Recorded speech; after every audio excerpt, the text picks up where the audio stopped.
कल बहुत बड़ा फैसला माननीय उच्चतम न्यायालय की तरफ से जिस प्रकार से लगातार चुनाव आयोग अपने फैसले और अपने कार्यशैली से लोकतंत्र में एक सवाल बनकर उभरे, उस पर माननीय उच्चतम न्यायालय ने बहुत बड़ी एक व्यवस्था दी। साधारणतः आर्टिकल 142 सर्वोच्च न्यायालय को सर्वशक्तिमान बनाता और विशेष परिस्थिति में उसके अधीन निर्णय देने का ताकत देता है, शक्ति प्रदान करता है। इसके पूर्व भी जब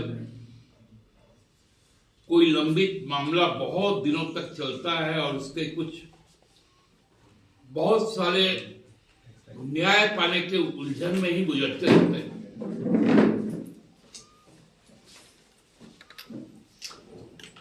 तभी 142 का उपयोग माननीय सर्वोच्च न्यायालय करता है।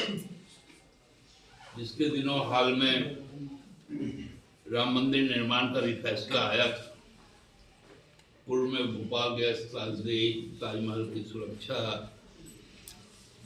और भी कई ऐसे, क्योंकि ये फैसले बड़ा नजीर पेश करते, ये एक प्रेसिडेंस बन जाता है।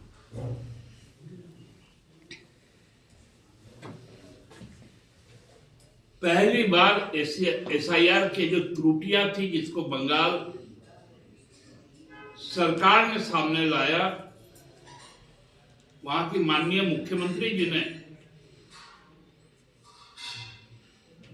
जिन बातों की ओर इशारा किया सुप्रीम कोर्ट में खड़े होकर, वो ये बता दिया कि केंद्र में की जो भारतीय जनता पार्टी की सरकार है वो राजनीतिक लड़ाई नहीं लड़ती,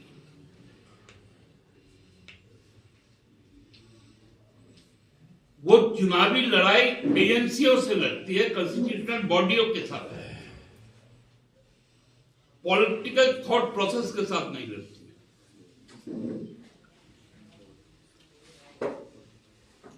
इस बात को सुप्रीम कोर्ट ने भी माना और ये व्यवस्था दे दी कि ये पूरा SIR का जो प्रक्रिया होगा वो न्यायिक प्रक्रिया से गुजरेगा। मतलब जो न्यायिक सेवा से जुड़े हुए लोग हैं, जुडिशियल मैजिस्ट्रेट से लेकर हाई कोर्ट के जज तक, उनके माध्यम से हो, क्योंकि ECI ने अपनी विश्वसनीयता खो दी। उसके ऑब्जर्वर्स, उसके माइक्रो ऑब्जर्वर्स के काम सही नहीं पाए।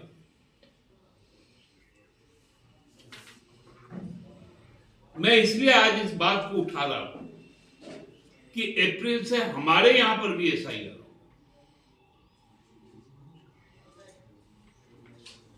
हम लोगों को भी ये आशंका है, जिस प्रकार से लगातार विशेष भाषा बोलने वाले को, विशेष पहनावे वाले को, विशेष खाने वाले को बाहरी बता देना और उसका नाम काट देना वोटर लिस्ट से, ये जो साजिश चला था बिहार में, जो बंगाल में पकड़ाया, ये हम भी झारखंड में नहीं होने।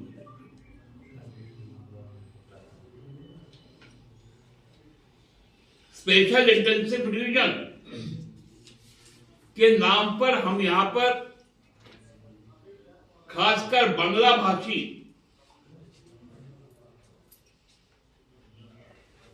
और अल्पसंख्यक वर्ग, जिसमें मुस्लिम, ईसाई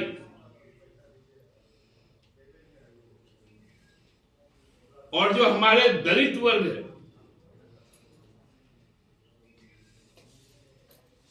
उनको जो डिलीशन का जो इन लोगों का मंसूबा है, उस पर यदि काम हुआ तो यहां पर भी स्थिति एसआईआर की वही बंगाल वाली है।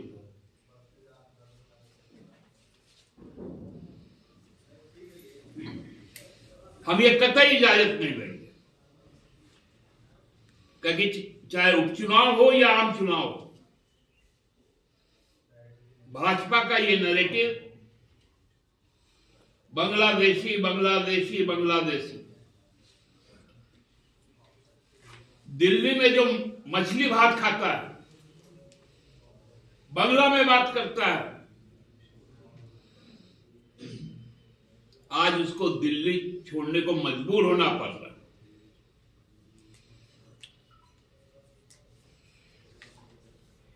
गुड़गांव, नोएडा में बड़ी संख्या में लोग पलायन कर गए, जो दिहाड़ी मजदूर थे, क्योंकि वो बंगाल से गए हुए थे।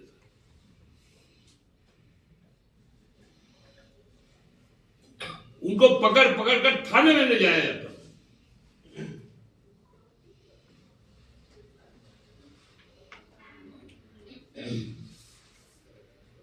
ये झारखंड में भी हम लोग भाजपा को और उसके जो सहयोगी है, भारतीय चुनाव आयोग, जो खुले तौर पर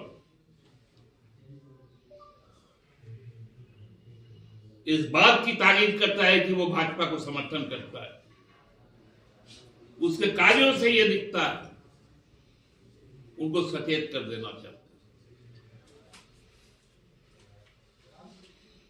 क्योंकि यही भाजपा का एकमात्र फोकस का एरिया। आज भी माननीय उच्चतम न्यायालय ने ईडी को उनके व्यवहार के लिए लताड़ने का काम किया। जिस प्रकार से माननीय मुख्यमंत्री को, हेमंत जी को फिर से वही 22-23 की तरह समान उपस्थिति, ये रात चलने नहीं देगा क्या? माननीय उच्चतम न्यायालय ने कहा ईडी को, आप कुछ सृजनात्मक कार्य करें, कंस्ट्रक्टिव वर्क करें, ऐसे मुद्दों पर अपना ध्यान मत लगाइए जो आपके पास लंबित मुकदमे हैं। यदि उसमें कुछ ठोस जानकारी है, उस पे काम करिए, ना कि प्रायोरिटी फिक्स करके किसी एक व्यक्ति, एक दल के पीछे, एक सरकार के पीछे चलिए।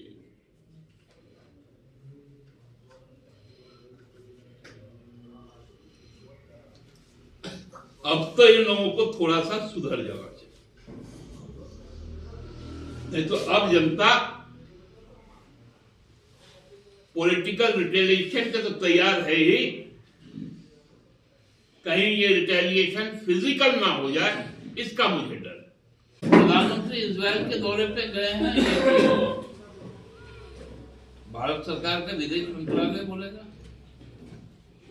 और हमको लगता है कि ऐसे समय पे वो इजराइल गए हैं जब, मुझे जहां तक लगता है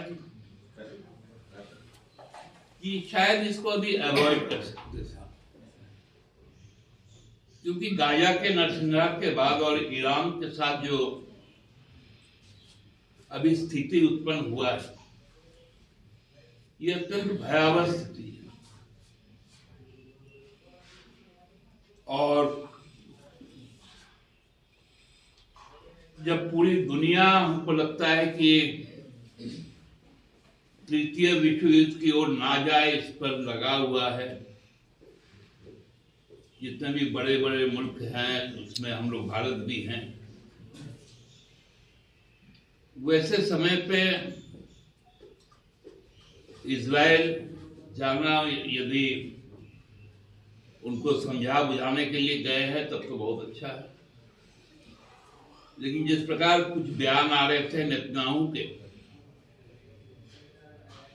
कि कुछ रक्षा सौदा के लिए शायद वो जा रहे हैं, तो देश की इसकी जरूरत तो है ही,